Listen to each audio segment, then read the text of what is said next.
Huwag kang maniwala sa amin, mapanlim lang kami. Sa totoo lang, hindi rin namin alam kung hanggang kailan kami tatagal sa mukha ng lungkot, hirap, at sa sakit na malayo sa aming mga sariling pamilya.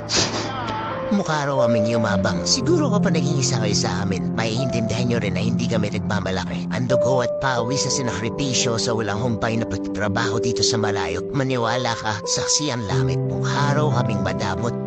Unang-una, hindi po kami milyonaryo. Kung alam nyo lang na ang bawat araw ng buwan dito ay nagmimistulang petsa de peligro. Binigay na kasi namin lahat para sa inyo kahit wala nang matira para sa aming mga sarili. Huwag lang kayo makaramdam na mahirap dahil kayo na lang ang natitirang lakas namin.